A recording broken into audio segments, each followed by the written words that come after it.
Hello, everybody. Welcome to the Please Hustle Responsibly podcast. My name is Christina Magro, and I'm here with Christina Veltri and Matt Cole. And it's a beautiful sunny day in Chicago. And how are you doing, Christina? I'm great.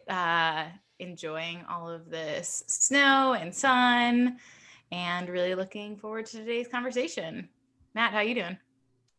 I'm good. Had a busy and slightly stressful week, but now kind of, processing all of that and actually signed up for my first therapy session in probably like almost 18 years. So doing that soon, and I'm really excited about that, which was like a very daunting experience because there's so much information to process internally and also with like all the things out there. But a friend recommended Psychology Today's website to go through and kind of like narrow down what I was looking for and do that. And I've been able to find someone. So I'm really excited about that. That's Max, great. how are you? That's a huge first step, like take throughout that whole process is pretty daunting, and like just to make it through that process and like scheduling an appointment, like that's huge because like finding a therapist is almost like dating. Like you have to, Yeah. see who you vibe with, and so that's fucking awesome. That's really exciting. Congratulations. I'm Yeah. doing Thank you. You're welcome. I'm doing good over here. It has snowed a lot in the past couple days of Chicago. And I have this is my dog's first winter, so it's really funny watching him react to snow. And we live on the third floor, and our balcony is currently like one big snowdrift, so he just kind of keeps getting lost in the snowdrift, and it's extremely entertaining. So I'm having a great time over here. Today we have Kisira with us. Kisira Hill, how are you doing today? I'm doing good, y'all. We chatted a little earlier, and I have been on a routine of taking my vitamins in the morning. And that's something that's new for me as someone that's not so chronic, vitamin taker. But I get up and I have a routine of drinking my water and like preparing my tea and getting my vitamins together. And that shit's been really good. And even if it's like not the vitamins that are really doing a thing, it's a little bit of what do you call it when you tell yourself that something's going to happen? So you automatically feel Yeah, like the Like something's placebo? placebo happening. effect. Yes, I have a placebo effect with my vitamins that I take in the morning. So I'm hyped off that. I love that. We're gonna get right into it because I feel like we have a lot to talk about today, and we're super excited to have you on here. Not only because we're all really big fans of you, but it's also nice to have a family member on here. It feels like so. Do you mind Yeah. telling everybody like a brief introduction about who you are as a person? Yeah, absolutely. Hi, everyone. My name is Kisira Hill. Thank you for the praise. Thank you for the fandom. I am Chicago based. I stepped into Chicago into the hospitality industry and have worked as a manager, worked as a barback, worked as a server assistant, and through that kind of process, made connections. Here goes my whole motherfucking bio, but made some connections with some really lovely people, especially initially with Lost Lake and Shelby and her team creating Chicago style. And in that connection kind of stepped into event spaces and public speaking and blending together my background and my education and my interest in anthropology and social critique and cultural commentary, etc., have kind of blended that into the sphere of this hospitality kind of speaking space that I've stepped into.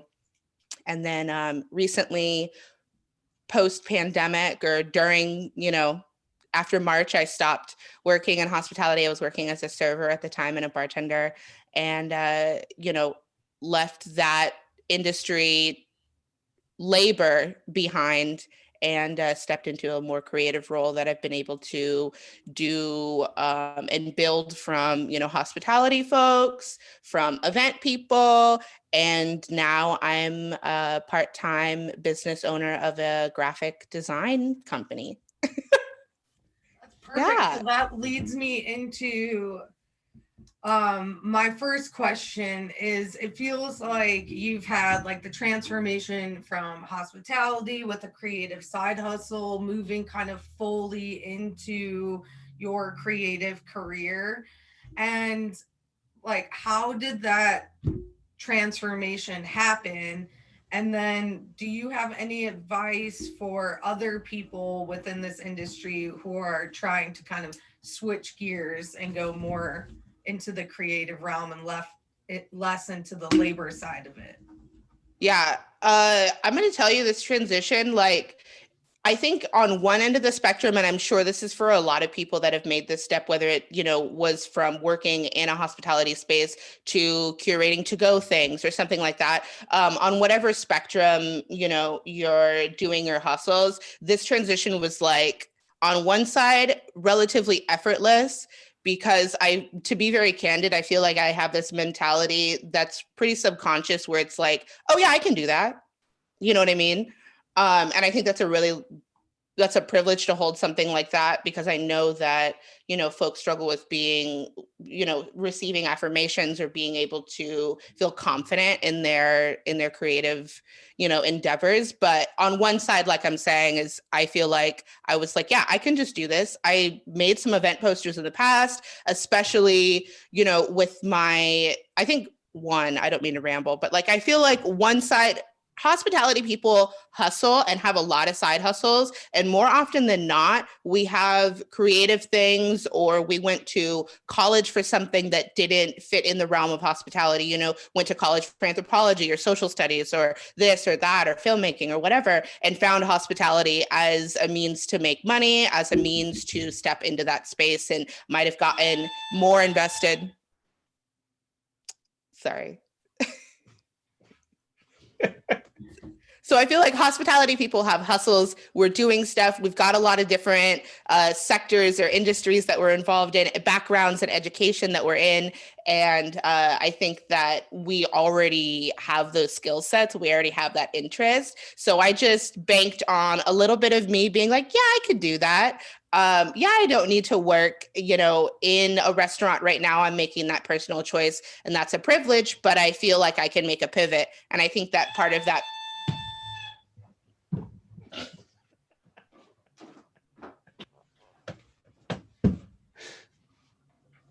Amazon. I think that part of making a pivot is a little bit of like, yeah, I've got confidence in myself to do it. And I think I'm just gonna, run with it and figure it out. And the other side being like the connections and the people that I worked with in hospitality and beyond were already hustling and rolling and had advice for me to be like, yeah, here's how you start your business. Or even my partner, right? My partner is a freelance videographer, and he's been running his own freelance work for a long time. So that as a resource, I think just resources for folks that are like, hey, I don't know how you do what you do, but I'm curious to know how to roll with that as well. So yeah, a little bit of, maybe a little misplaced confidence, maybe a little bit of, you already hustle, a little bit of hitting up friends to get some insights, or business owners. If you've ever had a manager or a business owner that you've been close to, I think that those people, especially people in leadership and ownership, have a lot of resources just to chat through, like, how do I send this? Like, how do I even connect with someone? And I think also surrounding yourself with people that are going to promote and support your stuff when you launch it is a really good thing. So for any hospitality people or anyone that's kind of doing some labor, maybe for somebody else, maybe they're not in a position of ownership, I think stepping into a position of ownership where you're taking fruition with what projects you're working on or how you're doing your creative work or whatever on the side, like, all of that is really just hitting folks up and being confident and making a pivot. And at the end of the day, right, hospitality people especially, we can work 1 week where we make fat stacks, and we can work 1 week where we walk away with $35 in tips, and that's our money for the week. So, worst case scenario, if you start a hustle and it's not super lucrative, you can fall back to something, whether it be your position in a hospitality space if you're doing that, or something, remote that you can hold down. May I ask a question? Please. When you started to, go down this route in a more professional way, did you ever hit that period of being like, now I'm monetizing this thing that I enjoy doing, and it's not as fulfilling or not as fun anymore? It's interesting. I think especially, so on one end, I have those moments regardless of what work I'm doing. Like, there are moments where I stepped into the bar at work and I was excited to chat with people, and we all feel this, right? We're excited, we're hyped, we've got our coffee, we're ready to chat, we're ready to make some drinks, make some connections. And then there's other days where we step in and we're like, my whole job is talking to people, and I don't want to speak to a single motherfucker in here. Don't call me, don't ask me for anything, don't edit a drink, don't talk to me about nice whiskey. Like, I don't want to hear it. So I think it's the same push through that we have when we have one of those days at work, is one of those creative moments. Is like, yeah, I'm monetizing chatting with people, or yeah, I'm monetizing creating and drawing and doing stuff like that. But at the end of the day, we have to pay our bills. I think that there are times and places to build in moments where you just draw or you just do your craft for yourself, right? There are times when we go home and we want to just make a cocktail, and we're not making it fancy, we're not doing this, or maybe we are, right? But it's for ourselves. And I do the same thing with my graphic design stuff or my event curation stuff, right? There are times when I'm like, I really don't want to respond to any of these emails. I've got too much on my plate and this event is coming up. It's like, sis, take a moment for yourself. You're going to enjoy that event that you're planning. You're going to be able to kick back for a second and chat with people. You love that. Look forward to that opportunity and make space for that. If I'm sitting down and doing graphic design stuff, it's like, damn, I just worked 40 hours this week on this one deck for this one portfolio for this one brand. And now I just need to go watch some TV, ingest some medicine, and draw. And there's also times where I just don't want to do any of that, right? And I lay on the couch for 5 hours. So ebbs and flows. I think the monetization, though, is a really good point, Matt, because I think especially for someone that's very creative, maybe even more, more creative than someone that, is really into different mediums of art and stuff like that and has all this around their house, I think it can be hard to step out of that and be like, wow, I need to take space for time to create for myself, or I need to sit down and hustle and make this money because this is an opportunity for the stuff that I like to create to, sustain me. Yeah, that's a hell of an answer. It is.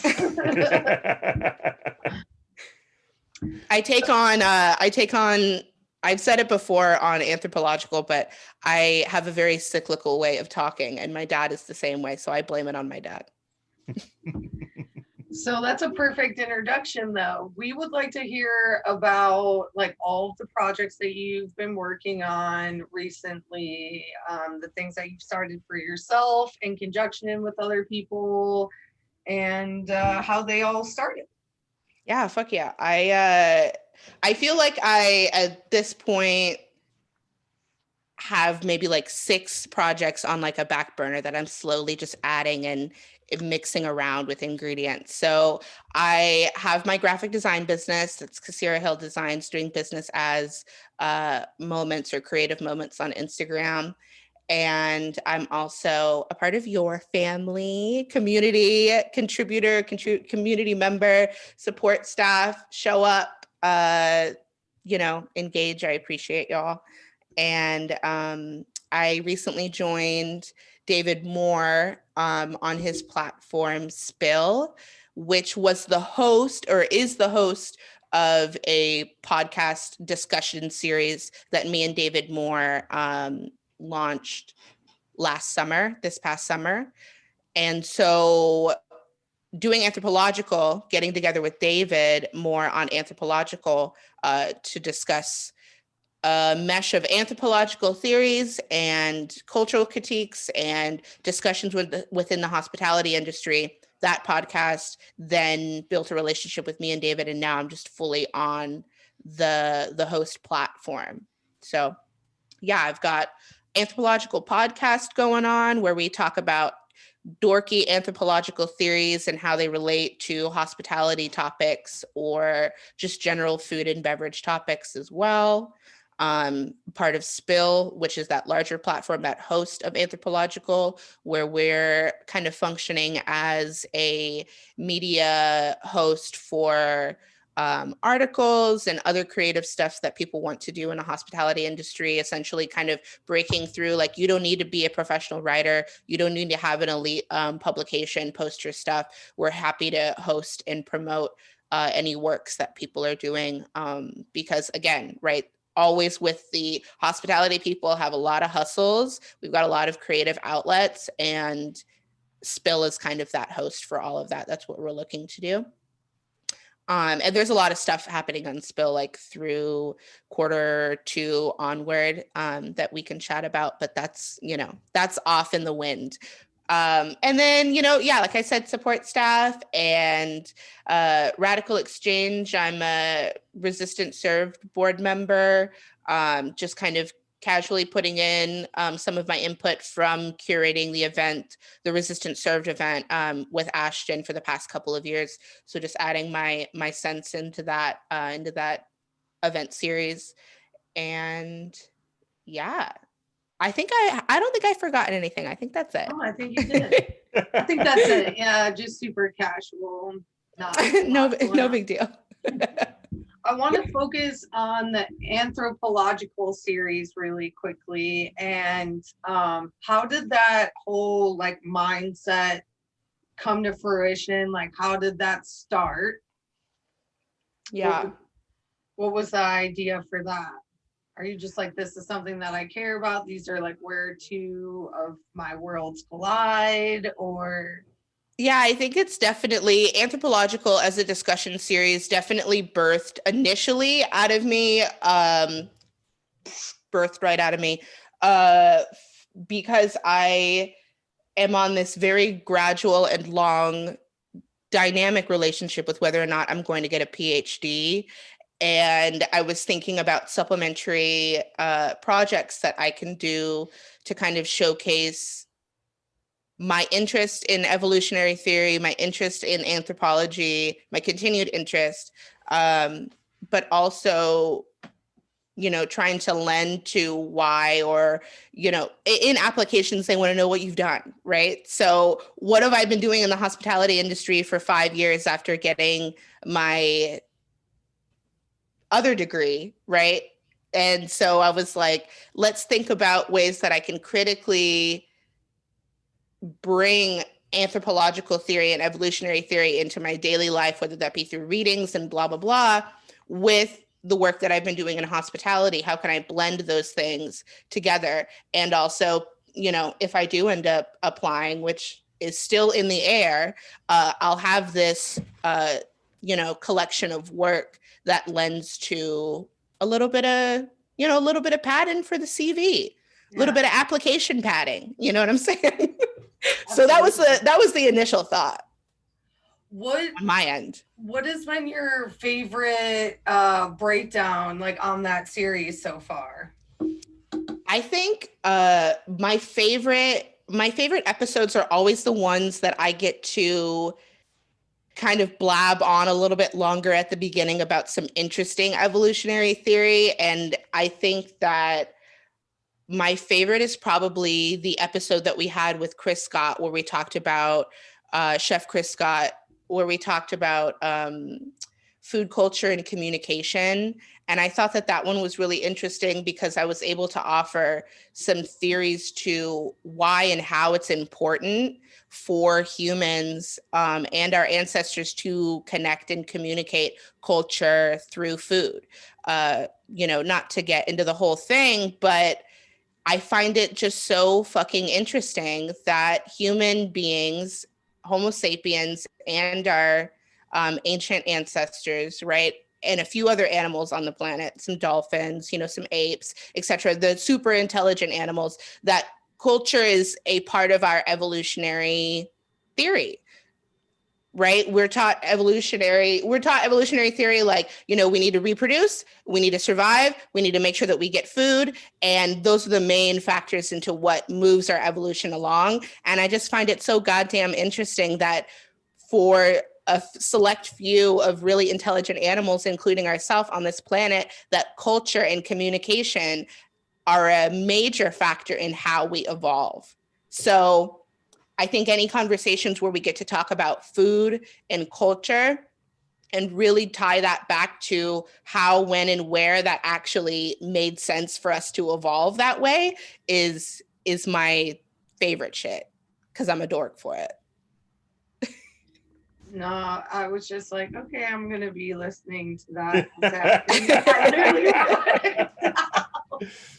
All right, that's my shit. I think about why do we eat sitting down, or why do we eat standing up, or why is our metabolism this way, or why is it important? How did people develop lactose tolerance, or intolerance, or all of that? And I think that all of that can be tied. I mean, all of it is tied back to some moment in our evolutionary history that was like, yes, this is important, and we're going to make you do it this way. For lack of a better phrase.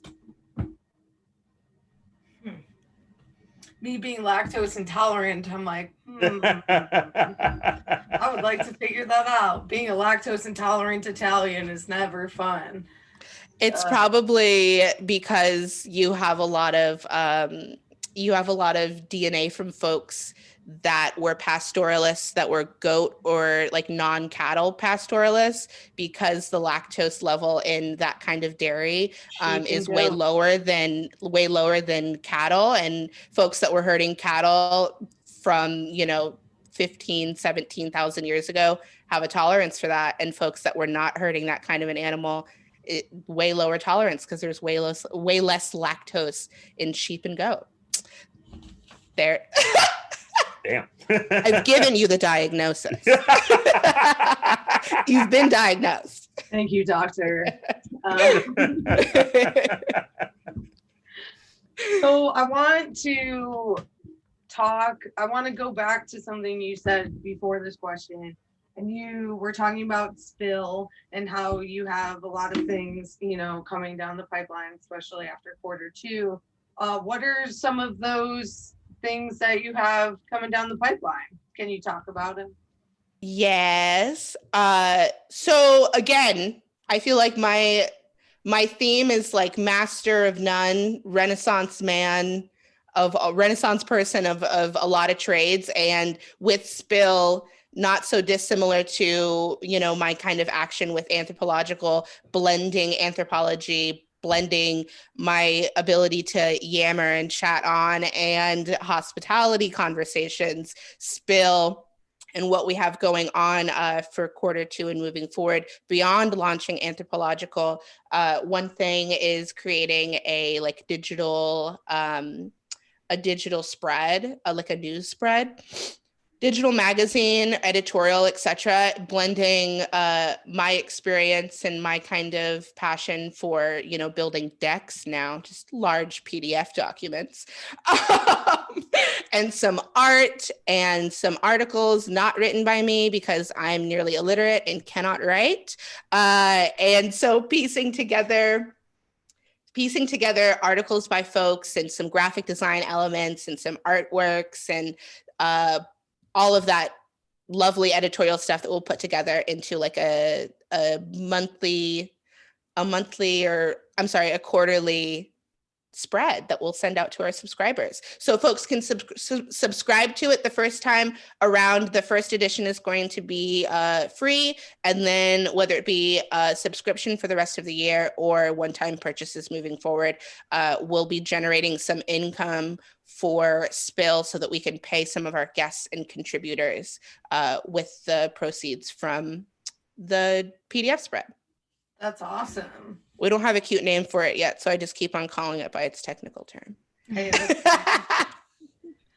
so it seems like you have a lot of different projects, different focuses. So it like you're constantly switching gears. So what happens when you are like struggling to find inspiration and you hit a mental block? Like, how do you then seek inspiration or kind of get yourself out of that mental space? Yeah, I'm going to be honest with you. The past couple months has been more difficult for me in my mental health than I have ever experienced. And I won't say that it's necessarily impeding my life, but I will say that I've had to take moments, more frequently than I've ever had to take to really sit down and chill, And I've gotten better at it. I think that, I find a lot of happiness in going out and seeing friends and having drinks and doing that. And because I am of the breed of people in COVID right now where I'm really just straight up in my house, I really don't see people.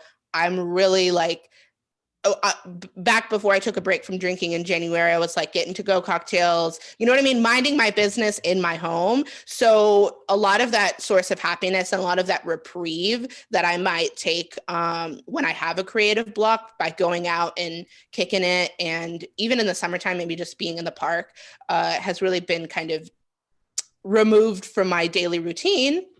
So I have to be more proactive with my mental health now more than ever. And I didn't really foresee this because I think I view myself and I have often acted pretty resilient when it comes to things. And I think that has been in part because I've had such friend support and, moments of reprieve and shit like that. So with me being in the house, I really have to be more attentive. And it's been goddamn difficult. With the vitamins, I'm going to the Whole Foods. I was I feel quite depressed recently. I need to go to Whole Foods. I need to get some good vitamins. I need to get my vitamin D. I started taking a supplement called HTP5, which is a serotonin, a natural serotonin stimulant kind of for your brain to be oh yeah, let's get some of that going on. So it's long story short, it really is just difficult, especially when I have to be creative and I have to work and I have a deadline. I've also, in regards to taking a break from work, I don't have to hustle to death on a project if I can move the deadline back. If I can hit up someone and be hey, I know I said I would get this to you tomorrow, I'm hitting a few delays. If you have flexibility with your schedule, I would love to get this to you in the next couple of days, right? And it also looks like me sitting down when I'm mentally done, I'm done. I'm going to sit down. I'm going to watch TV. I'm going to smoke a little bit. I'm going to, eat some good food, make something healthy, maybe have a green smoothie or something, and just get my shit right. It's hard though, because also it's because I'm in charge of my own income at this point, I don't just go and clock in and have the variability of income that comes with clocking in places, but I'm rather in charge of it. It's just I feel I have to be doing everything, working on everything as soon as someone hits me up about it. And I can stagger work, right? I can say to someone that I don't have the capacity for this ASAP, but I will hit them back up in this time frame when I do. So just a little bit of balance, but it's very hard. And I've taken a lot of vitamins to kind of give me that placebo. Coming full circle. That's something that I've learned just in this quarantine time, which I feel like I should have learned years ago. But I had this like awakening that like no one is putting this pressure on you besides yourself to like get these things done, to like do these things. Like no one said this shit had to be done tonight. Like you're the one who's like creating and also then like stressing yourself out with this like these expectations, these deadlines that like I put on myself. And I'm like, and I feel like with this work at home culture, you're supposed to constantly be available, constantly be accessible because you're like at home. What else are you doing? Right. So you're like not taking as much time, like set aside times like, okay, today is my day off, or I have the evening off, or I have like X, Y, and Z. So you like, it's really easy personally, I feel like, to kind of work yourself into this like this frantic corner.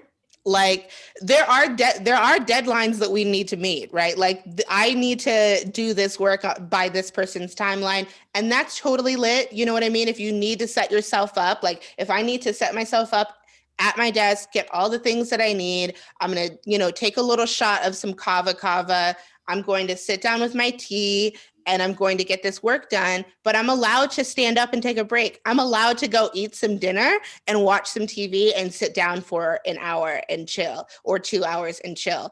I'm allowed to take a break from my phone or not answer an email immediately, right? There are times when we have to hustle and we have to get shit done like ASAP. Just set yourself up for success and take a break when you need to take a break. If you need to take a goddamn nap, take a goddamn nap.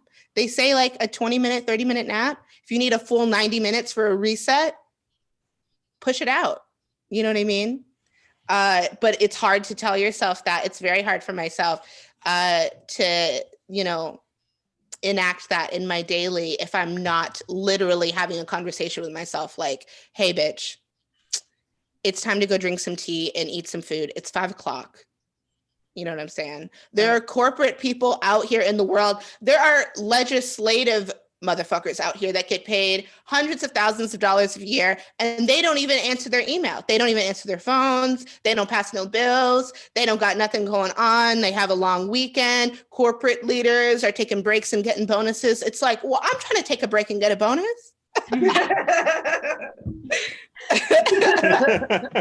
These people at the top level don't even work. Work in an industry. Sorry. We also work in an industry of like almost instant gratification for the customer, for the guest. Like an order comes in and it's not like, cool, well, like, why don't you go chill for a minute and then come back and like make this thing? And it's like, no, the ticket comes in and it's you like go. You got someone on the other side being like, how long on this dish? It's like a couple minutes. It's like, well, I need it in one. It's like, that's not possible. But then you got someone that's like so harping at you. Yeah. That's so true. I didn't even think about that. Yeah. If you're behind the bar, you have the people ordering from you and expecting it's like, I want this cocktail. It's like, all right, you just ordered a fucking Ramos Gin Fizz. Like, that's going to take some time. They're like, I would like it right now.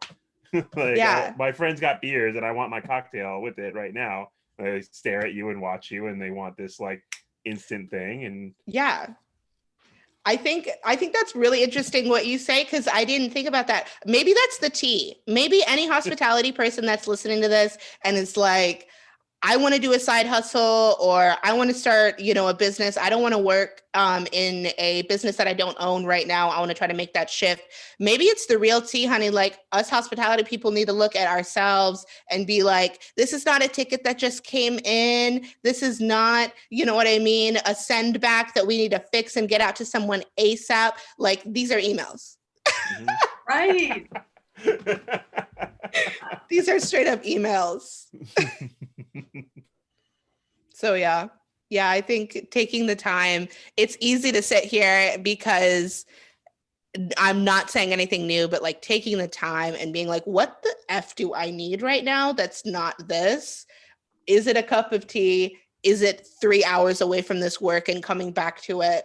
I have to actively tell myself that. Like I have to have a conversation and be like, hey, Kisira, you're feeling a little anxious. I've also been, for the first time in my life, dealing with occasional anxiety attacks. Like I don't even know. And maybe it's because I'm not getting up and moving, and it's a lot of things mixing around in my head, different projects in my head, emails, did I follow up with this person, this, blah, blah, blah.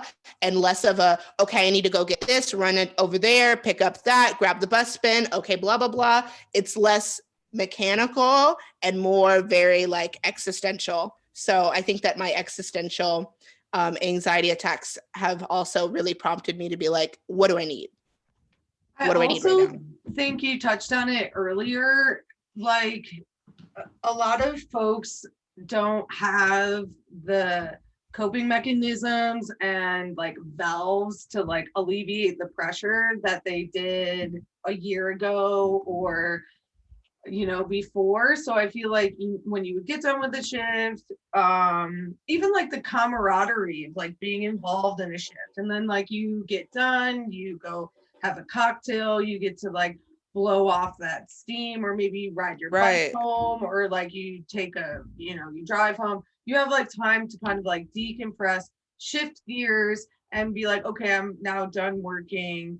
My like work day is complete. I can transition into a more like peaceful state of mind. But it's like when we're in this kind of world, it's hard to make that transition from like, okay, I'm done working, now it's time to relax. Like, I know it sounds stupid, but like when I'm done with my work day, I change.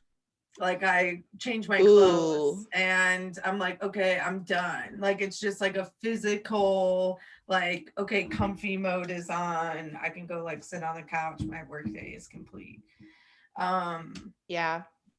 Because for me, it's like I never would have ever described myself as a social person, but I feel like after quarantine, we would all describe us as people who at the very least enjoy human interaction. Absolutely. I think as humans, we enjoy human interaction, and it's hard when we don't have that. I have the privilege of having a roommate that I've been long-term friends with. We went to high school together back in Seattle, and we've been living together for 3 years, and having her here is really great because it's like having a friend. I mean, it's literally having a friend at your house, and then having my partner. But if I didn't have a partner and a roommate, 100% of me would be not doing well. 100% of me would be not doing well. And that's okay. You know what I mean? I'd have to figure out something else. But I think especially when you are consistently in the house and in the kind of workflow where we're working and we're doing stuff online and distanced, it's like, how do I reset from this? Because I can't just get off of my shift and walk over to Estelle's and have some fried pickles and take a couple shots of Fernet and relax. I could do that at home, which that was a part of my routine for a little bit until I realized that my liver needed a break. But you know what I mean? It's just finding those reprieves. And I think that for me as someone, sorry, before we move forward, is it okay for me to talk about smoking weed? Yeah. Oh, yeah.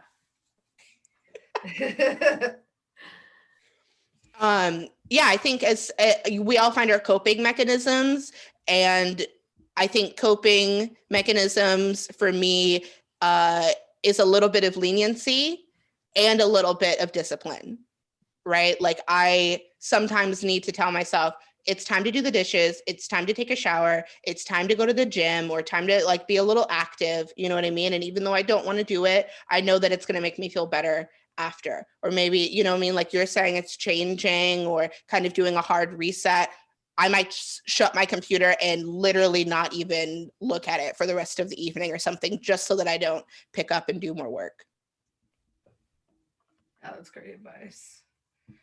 So with all that being said, obviously this industry is hopefully changing after we get out of this pandemic. But I would like to know, what does the future of hospitality look like to you?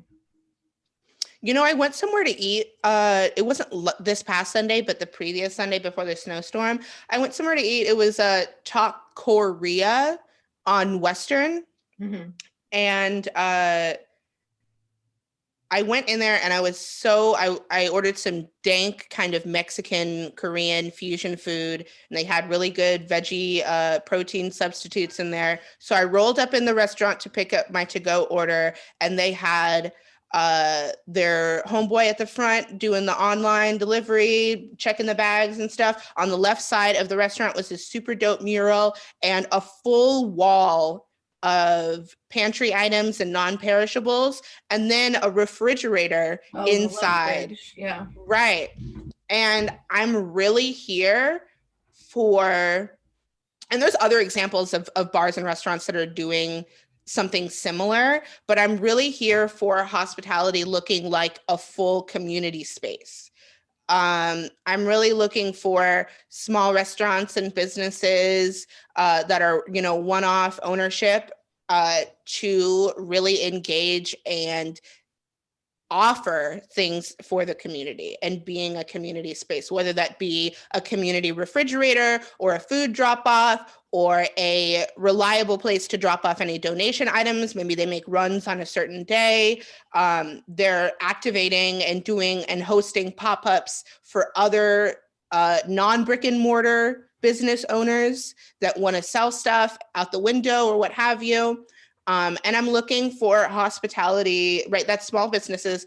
I'm looking for hospitality groups, people that own multiple restaurants or multiple locations, to have the kind of a better design of a corporate ladder than corporate ladders have on their own, right? I'm talking about positions and a layout of a business structure, whether it be your one restaurant or your 5 different restaurants and bars, where if someone gets onboarded, these are the exact pathways where you move up and you start attaining ownership or a fraction of ownership in that business. Like if you're onboarded as a new employee, I want to know as a new employee how I step up when my review marks, 6-month review marks. I want to see my upward trajectory and how, if I want to take on a position where I'm in leadership or I'm in part ownership, I want to see how to get there. And I want that to be clear,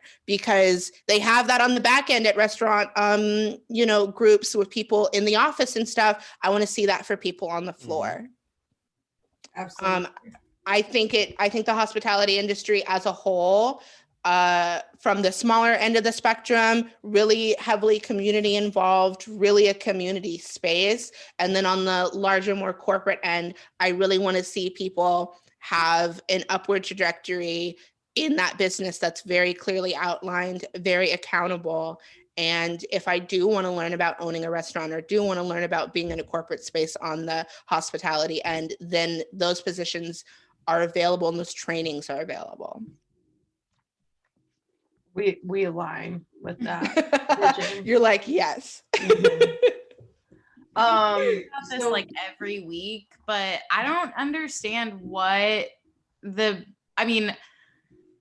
there's no benefit in keeping secrets as a business owner, because all that you get is people leaving and not singing your praises. Whereas if you support your people, you have people who leave as an extension of you. Yes. Yeah, that's a great point. Yeah, I mean, all these people keeping secrets think they're very slick, and it's like everyone can tell that you're like stressed about something, or that like something is going on, even if it's a good thing. You're trying to keep it a secret. Now people are stressed about this thing that they don't know what it is, but you're like keeping it from them, and it's not a good environment in an already stressful environment. You're never as good of a liar as you think you are. For real. Right. And we, what do we talk about at work? We talk about tea, right? We're standing there in a hospitality, in a bar space, at a restaurant, chatting with our coworkers in the back or in the front, and we're talking about tea. And if that tea happens to be the fact that, you're not hiring up, or you're not supporting your employees, you're not giving them benefits that actually make sense, then we're going to talk about it. So, catch me when I go back into the hospitality industry, just throwing all the tea and shade around in my workspace in a professional way, but you'll get dragged. That's fine. Sure. But I mean, those conversations should be happening. It's like the whole thing where people are like, oh, you don't talk about salary. You don't talk about how much you make. It's like, no, you absolutely should be having these conversations. Like, people should know these things, because that way they have better tools to advocate for themselves in these scenarios, rather than like having this one guy be like, I'm going to pay you $3 an hour more than everyone else, but don't tell anyone. And it's like, yeah. Well, and those ideas are outdated for successful businesses like tech companies, like Fortune 500 companies. Like, they are all moving towards financial transparency because they understand how it benefits their big picture, and their workplace culture, like their staff retention, and like people are finally doing research and like quantifying turnover and how expensive that is to invest in people and then have to retrain people, etc. So a lot of these like tech companies are like, oh, it's almost become trendy to like start profit sharing, more like employee driven bonus structures. And it's like, oh, we're just figuring this out now, that like if you invest in people, they will invest in you back. Like, okay. And then this business that's trying to like pinch 2 pennies is like, let's continue using these archaic strategies so that we can continue to fall on that of like, our margins are so small to justify, which is just like, they're just using lies to continue their mission, which is, in my opinion, oppressing people. Yes. Yeah, you're right. Yes. Yes. I would love. Opinion, it's factual. Yeah. Well, I don't like, oh, the margins are so slim, but let me just like go home to my $2.5 million house. Like, yes, those margins are slim, honey. I need to get in my Mercedes and get out of this restaurant. When I sat down with ownership at a restaurant group talking about pandemic things and like how to operate to make everyone feel more comfortable, that was like one of the things. I was like, I could lose my lake house. It's like, all right, like none of us. I could lose my only form of housing that I don't own. Yeah, I could lose my ability to pay my landlord an exorbitant amount of money to fucking stay in a small bedroom. So cool, we're on the same page. That's great. I think what you said. Sorry, I think what you said, Christina, about transparency is a really crucial point for the hospitality industry. The dynamic between employee and owner and the transparency there is so important, because I think everyone has stepped into a position at some point in time where they were like, yep, I applied to be a bartender. Yep, I got a barback position. Yep, I don't know what my income is going to be because everything's based on tips and they can't give me an average. And I don't know when I'm going to get trained up to be a bartender, even though I applied for that position. And everything's kind of gray. And I'm kind of just committed to being here now because I need to pay my bills. Yeah. Yes. Well, and on that note, like, how many companies use that? Well, we like to start everyone from the bottom because it like builds this community, and you're like, okay, I mean, you give into it once, you're like, okay, I'm willing to take one for the team. Like, I think I want to be part of this business. And then you realize that that's bullshit and you're just stuck there because you are willing to do the work and they don't want to find somebody else to do it. And you're like, but if I had to start at the bottom and now I'm just stuck here. Am I ever gonna? But they don't want to have Right. that conversation. Like, No. Or are you a functioning human being in the hospitality industry that actually shows up for their job on time and does their work? Are you ready to take on more work and not get paid anymore just because you show up on time and a reliable human being? Like, great. Welcome to management. Right. Looks like you're fit for management. Yay. I mean, realistically, the only place that I had a 6-month review at was Bacchanal. Like, I don't think I've ever had a 6-month review in any other kitchen position that I've been in. You know, and you're just like, well, when do I get to ask for, you know, my 50 cent an hour raise? You know, Yeah. when does that happen? Yeah, exactly. either you have to request those reviews, or Yeah. they're just that like affirmation for the ownership and not a conversation about compensation. Mhm. Right. Right. And if you're lucky, you get a manager or someone that's interviewing you as being like really lovely and great to talk with and very motivational. That's great. And worst case scenario, you get a manager that doesn't even know why this review is happening because they don't even know when they're going to get their review. And they don't know when they're going to get a raise. And they don't even care to be at this job anymore because they've been underpaid and working 65 hours a week. Yep. Hopefully, I like to remain optimistic in this situation. I would like to think that, one, we know that the industry cannot continue at the way that it has been continuing.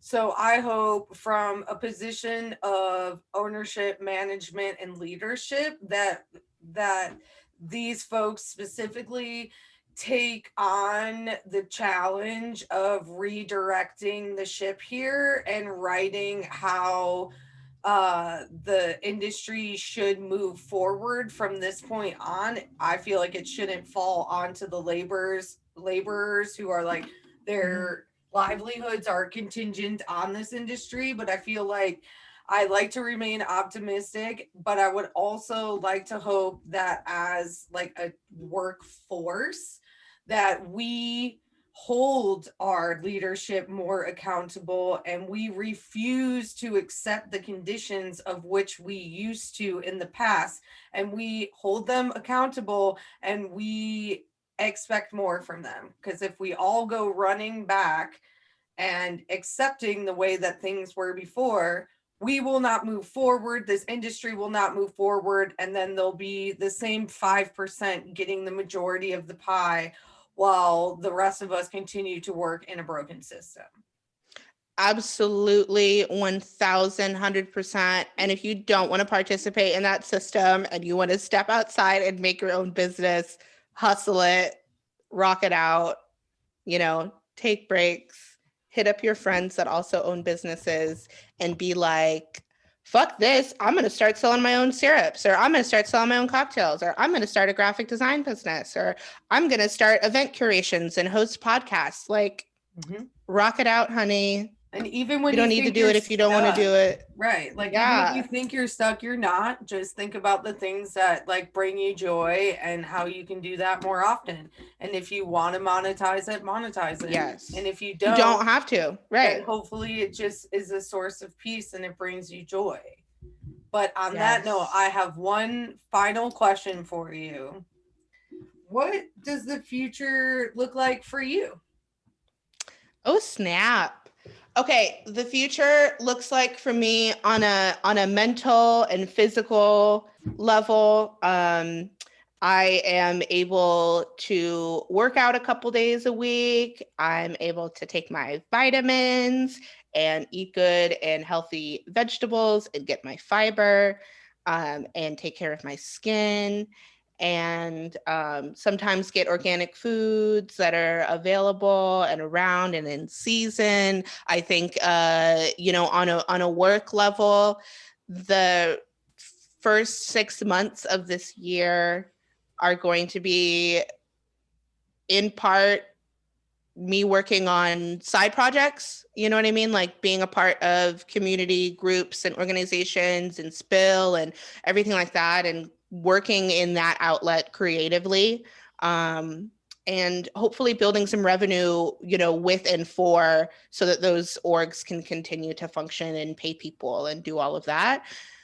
And then, I'm really just leaning into graphic design work at this point. Like, I'm really leaning in hard. I am doing a lot of branding stuff for small businesses. I'm doing some decks and some brand guides and stuff like that with larger businesses. Event stuff, fill in the gaps from Focus on Health is happening. So, doing event series and creating with other hospitality people, like that is something that I really, really enjoy. And just continue to, roll in the stacks. I am thankful for the privilege to have had made more money in the 7 to 8 months that I've worked in graphic design than I have in a year of working at a position, like a barback position at a bar. And that is lit. So I'm just going to keep on that wave and continue to connect with new clients and be creative and increase my prices and ask for more money and do my work. Know your worth. Yes. Ask for more money. That is the anthem for the first 3 months of my 2021 is you are worth more money. Ask for more money. Well, undercutting yourself just undercuts everyone else around you as well, because then you are telling folks that is the standard, and you're also doing yourself and everyone who does what you do a disservice by not actually quoting what you're worth. Just like how Matt touched on earlier about how we need to talk about more how our pay structures are, salary, things like that. Like, transparency is good. You need to know like what the people around you are charging as well, to make sure, one, you have a good baseline, and two, that you're not screwing yourself over. Yes. Our labor is worth money. You know what I'm saying? And it takes time a little bit, but you gotta rattle some people. You gotta shake people down a little bit, whether it be your ownership or your leadership in your position at a physical place, or you're, shaking people upside down via email, being like, actually. And somebody always told me once, like, you will ultimately be respected more for asking for what you deserve versus undercutting yourself in the long run, because the perception of value is a real thing. So yeah. And I think it's, the last point that I'll make about, and I just had this conversation with another friend that was looking to get paid more money. You can ask, like, if I'm pitching if you're project based and you come and a client comes back and it's like, oh yeah, that's fine. You didn't ask for enough money. They should be coming back like, are you willing to work with this budget? Right. And that's totally fine, right? No, you're not going to lose a client from being like, this is normally what I charge, but I'm willing to talk about what your budget is. And they give you the budget, and that's great. You go into your work position and you're like, hey, this is how much money I'd like to make. Is that possible in this space? If they say no, right, the follow-up is, how can we make this happen so eventually we get to that position, right? These are not make or break or high stake questions or statements to make, right? You can ask for more money or state that you need more money, and it's relatively low risk because anyone that's actually professional will come back to you with a counter offer or a counter proposal with what that might look like in the future. Right. Well, Kisira, I just wanted to say thank you so much for spending the afternoon with us and sharing some of your light with us. It's very inspirational, and I hope that other hospitality folks find inspiration in how you've transformed your career from kind of boots on the ground hospitality, but still being in hospitality, but not having to be a part of that labor force. So yeah, there's options out there. And whatever you choose to do out there, just please always remember to hustle responsibly.